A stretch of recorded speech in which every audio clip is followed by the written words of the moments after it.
We're Hassani and Danielle Pettiford, and we're a real couple with real problems who almost called it quits.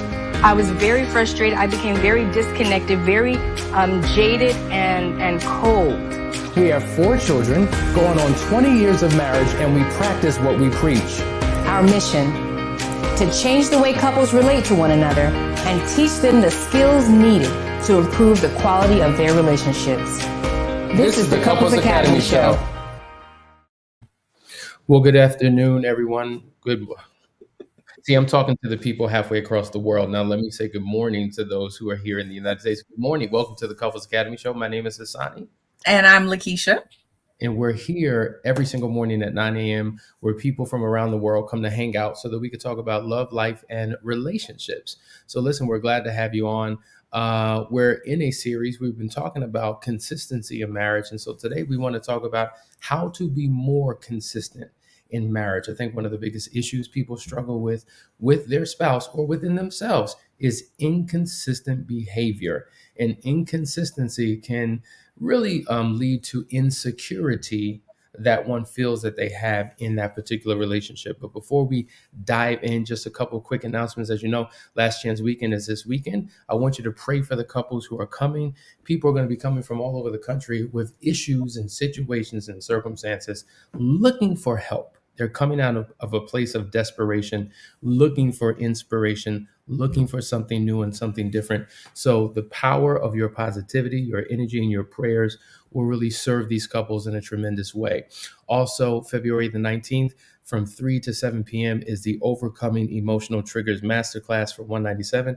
People are signing up. If you are a member of the Moving Forward program, this is a part of your program. There is no registration. It is included. If you're not a member of the Moving Forward program, it is still an incredible investment for what you're going to receive from it. So we look forward to that particular event. Also on the 23rd, FOUNDRY, another 12-week program for men. We filled up at 20. We're now registering people to be a part of this elite group of extraordinary men. So if you are interested, please sign up today. And last but not least, office hours, typically from 6 a.m. to midnight, Monday through Thursday.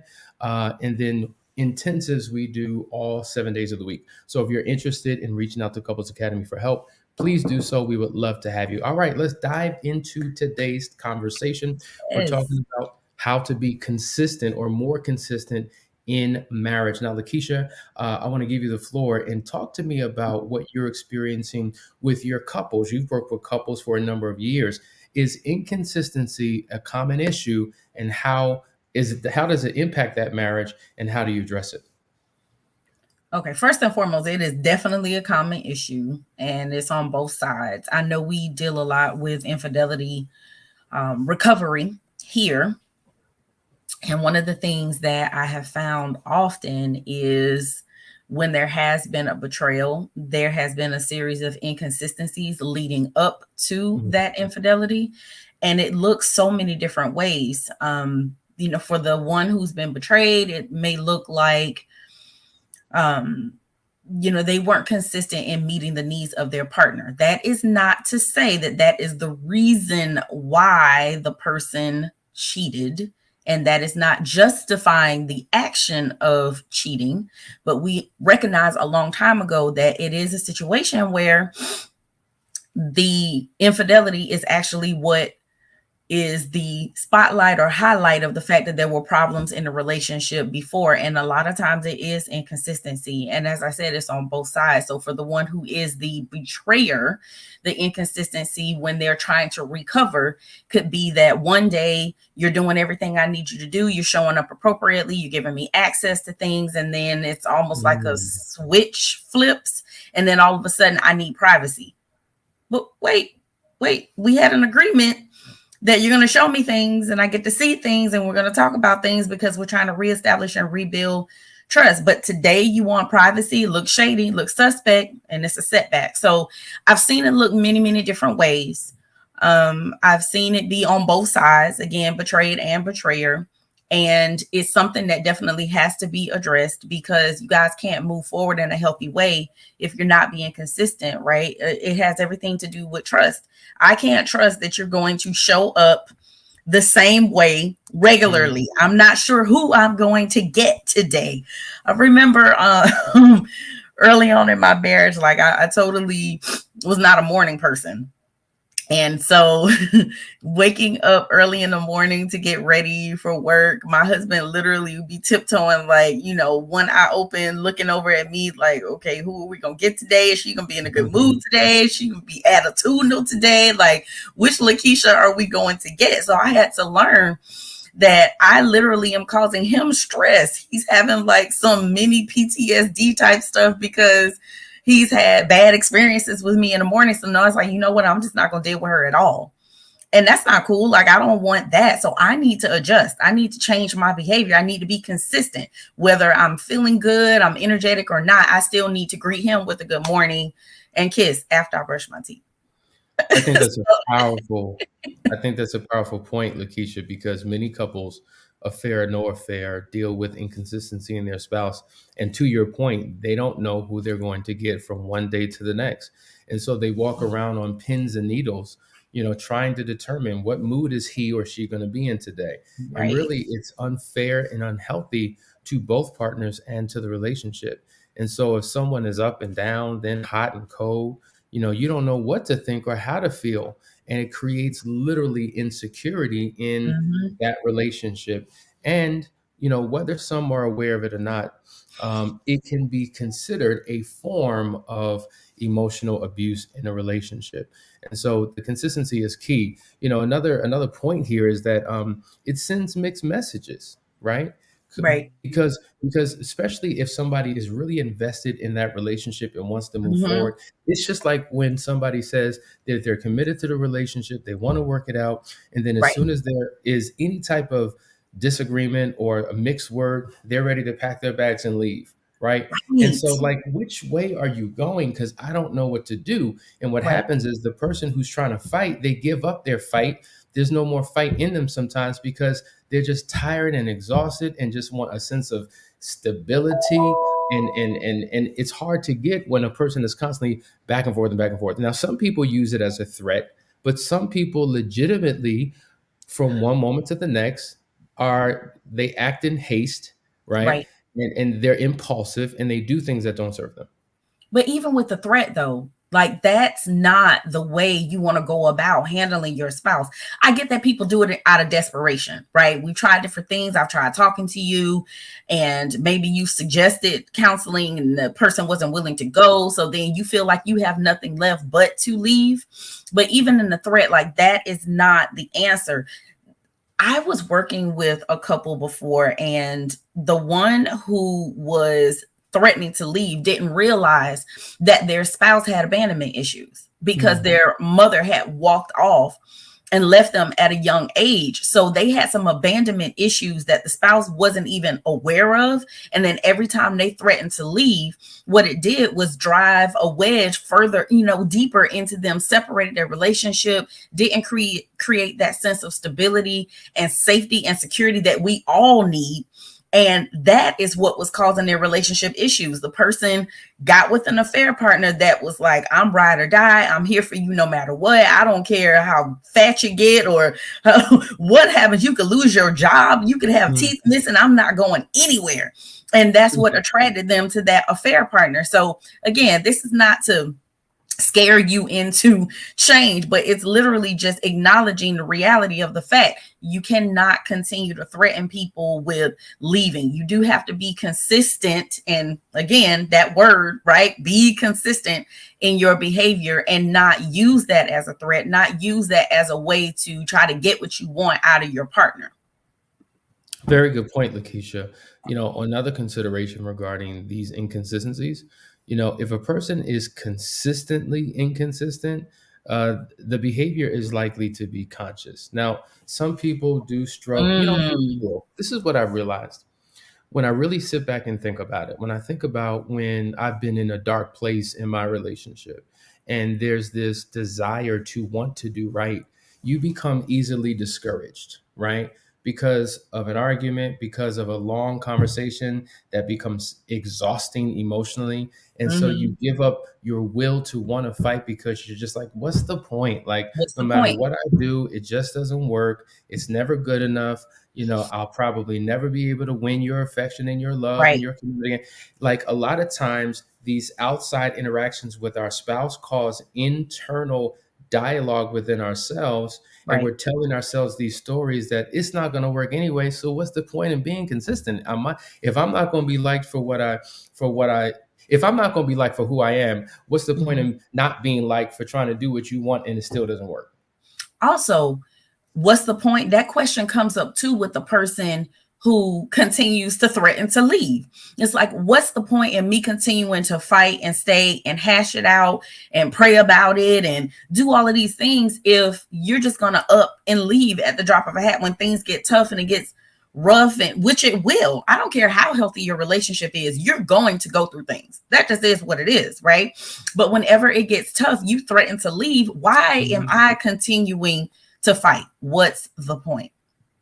Great point. LaShawn says, thank you, Lakeisha. My husband uses the divorce word all the time. He just said it the other day. I told him to stop saying it because you're not really going to leave. I told him it only makes me shut down. And that's exactly what it is and what it does to so many people. Like, at the end of the day, people who are going to divorce don't keep talking about it. They just move. They just do it.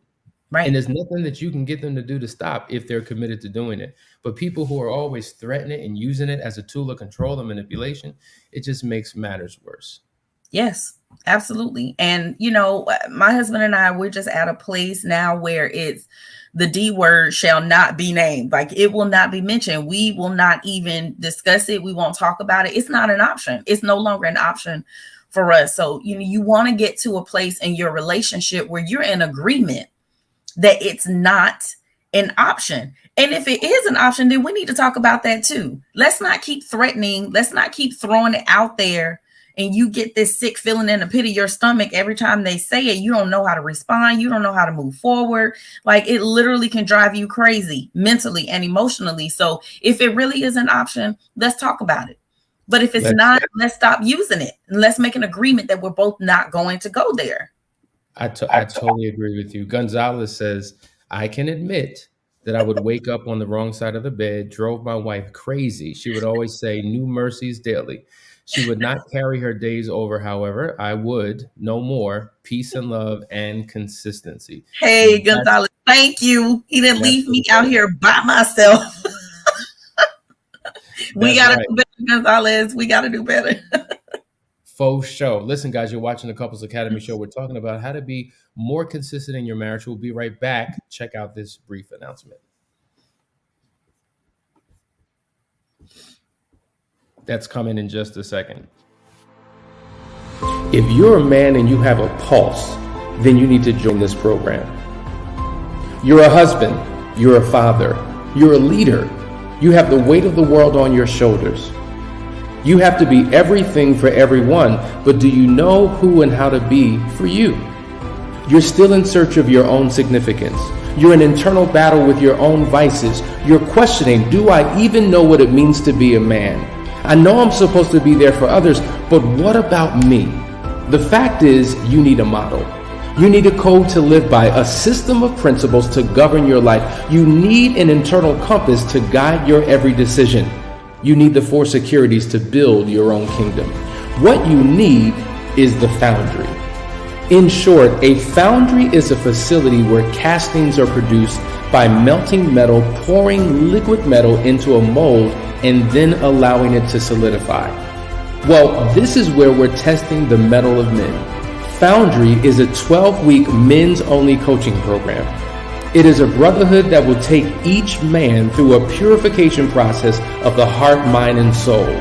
We here at Couples Academy promise you that if you give us 12 weeks of your life, you will no longer recognize it. If you care about the improving of your life, your marriage, and your family, register today.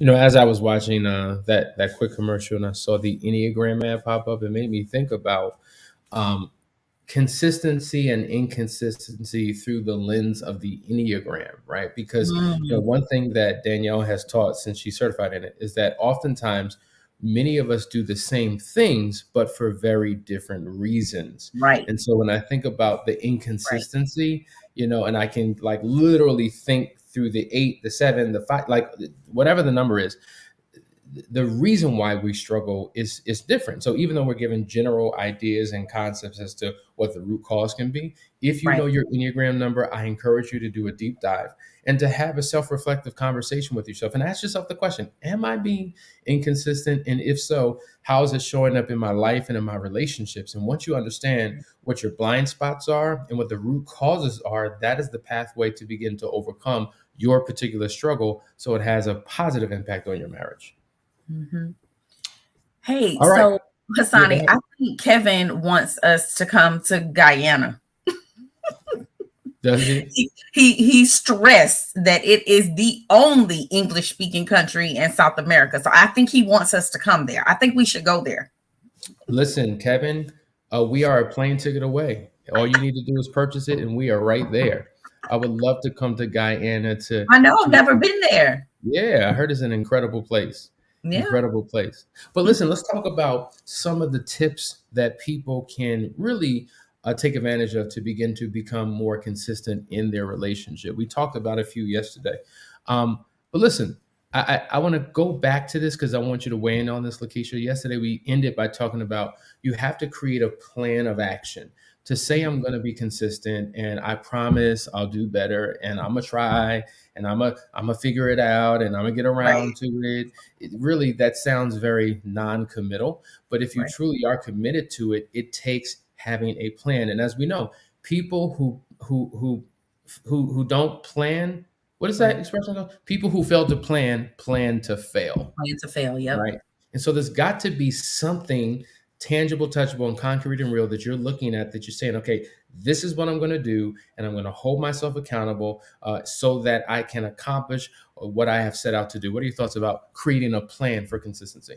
100%. Again, a lot of us who have had relational issues, it's been because we didn't have a plan. Like you're on your own path, I'm on my own path, but we didn't come together to create a path together or plan together. And also, we have been inconsistent, and that's the reality of it. That's the reason why a lot of times there's been damage in the relationship because of the inconsistencies, but you don't even know what you're working on. Like you don't remember what you're working on. You don't have a blueprint. You don't have something to go back and refer to. Then it's going to be difficult for you to be consistent, stay on top of it.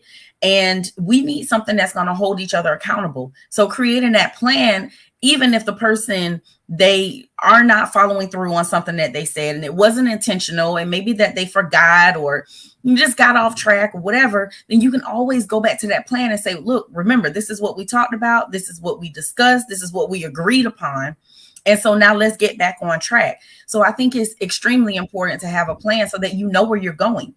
Like, do you ever get in the car and just drive like and don't know where you're going? Regularly. Some people do that because you're going for a drive because you just want to clear your head. But I'm talking about like you just get in the car, both of you get in, put the seatbelts on, and you just drive like, okay, well, where are we going? Like nobody does that. You have a plan in place. You get in the car, you know exactly where you're going and you know what you're going to do. You're absolutely right. You are absolutely right. And I think that if what's interesting? Most people don't know where they want to go. Most people don't Right. know what they really want. If you ask most people, so Mhm. what do you want? Uh, I don't uh, know. I'm trying to figure it out. I just don't know. Like, what is your vision? What is your plan? What's the destination? I'm still trying to figure that out. It's just not clear. And a lot of people really struggle. And the thing Right. about it is when you don't have certainty, Right. when you don't have clarity, that is a very painful thing. Like, for instance, there's a couple I'm working with right now, and the spouse is just like, I don't know what I want to do. I don't Mhm. know. I don't know if I want to stay in this marriage. I don't know if I want to leave. Now, first of all, to be in that space is a Right. very painful thing. But could you Yes. imagine the pain that the spouse goes through Hmm. being married to someone who's in this stuck place? And so Right. and there's nothing that they can do to help to, because it's all internal. It's what's in your heart and in your mind and your own struggle. And it's such a painful, painful thing. So Yeah. clarity and certainty and knowing that destination, you are right, Lakeisha, it is It's everything. stifling. It's stifling. Like there's a couple I have right now. The betrayer is saying, I don't know what I want to do. So the betrayed is trying to figure out, okay, well, do I leave? Do I stay? Like, what do I do? This person is telling me they don't know what they want. So how do you move forward with the betrayer saying, I don't know what I want to do? And you're the betrayed now trying to figure out, do you leave or do you stay? So Yeah. it's extremely painful. It again, it can literally drive someone mad. Like you have no clue what to do because this person is not consistent. And like one of the first things that we do when we get with a couple is to really try to set goals. What goals are we working toward while we're in therapy, right? While we're in counseling, what are we focused on? What are we trying to achieve? What are we trying to accomplish? Because if the three of us, meaning husband, wife, and practitioner, are not on the same page, where are we going? Yeah. Yeah. Here's another issue when dealing with inconsistency. Sometimes people are inconsistent because they just don't. It's just like for instance, washing dishes or doing the laundry is not something that I desire. It's not something that I look forward to, and I'm like, oh my god, I can't wait till I get Really, home. Hassani? Really? I'm That's just saying. shocking to me. Not on the top of my list. And so it's more of a duty and a task. And Right. sometimes people are inconsistent because they're asked or expected to do something that they just don't like, they just Don't like don't doing. desire, they don't want to do. It feels like a task. And even though it's a good thing and needed in that relationship to build a connection, Right. the other person's just doing it to accommodate the other partner, but it's not in them. They don't want to do it. And it's just like, okay, I guess I got to do that. And it's just like, and then when they do it, like their energy is off. It just seems Right. like force. It's not genuine. It's just a situation. Like there's a lot of stuff going on in relationships. Yeah, but how do we get that partner motivated to continue to do the things that they don't really want to do? Well, we reward their good behavior.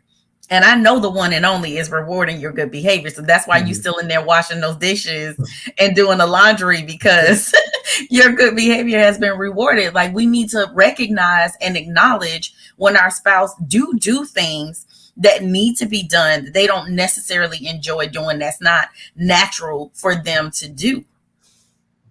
This is true. Here's Kia. Kia has a response. She says, "Oh, we now have marriage mentors, and it's good when men can walk with men and women can Mhm. walk with women. Spouses cannot always be the ones helping one another." I think that's very Agreed. true. That's a level of accountability when you have somebody Mhm. else who's in your same gender, who's pouring into you, giving you encouragement and advice, and helping you to come home and show up the right way. This is what we talk about when we talk about the hub and spoke support model and having a support system Mhm. around you to help keep you on track. So, Well, congratulations on that. when it's the spouse that is trying to help the other spouse, they often can feel like the other person's being, especially that female. They a lot of times the husbands feel like the females like treating them like they're their child when they're the ones that's trying to encourage them and show them how to do things. They often, put the wife in this motherly type role. Like that's how they feel a lot of times, which we know is devastating to the relationship because nobody wants to sleep with their mother, right? So we Mm, do need to separate those roles and make sure that again men have an opportunity to connect with women, and or men and women are connecting with women to get the support that they need. yeah. But that's boundary, isn't it? And isn't that unearthed? That's pretty much what that is, where women come together and they're being led by a woman, men come together, they're being led by a man to take them on a journey to get them to a final destination. And yes, the byproduct is for you to learn how to be a better husband and better wife. But the primary focus is to teach you how to be a better you. Because Yes. here's the thing, you can't pour out of an empty vessel, right? If it's not in you, it's not coming out of you. Right. And so women and men need to be poured into. They need to be built up. They need to be reminded of who they are and whose they are and what their power and their ability is and how it shows up in marriage and family and all areas of your life. So I appreciate you for saying that, because that's exactly what we all need. We all need that. And so, guys, we've come to a close. Man, this time goes by so fast. We've been talking about how to be more consistent. And I hope that you heard something today that will be impactful for you and your marriage. And listen, sit down with your spouse, watch this video together, and have a conversation and say, hey, spouse, if that's what you call your spouse, hey, spouse, what can I do to be more consistent, right? And rather than it being a finger pointing, accusatory conversation that goes dark, make it a very palatable conversation where you can learn and grow and encourage and inspire your spouse to continue to do the right thing. Because when that happens, that increases the desire and the motivation to keep going. So, guys, we appreciate you. We love you. And we will see you tomorrow for another episode of the Couples Academy Show. Take care.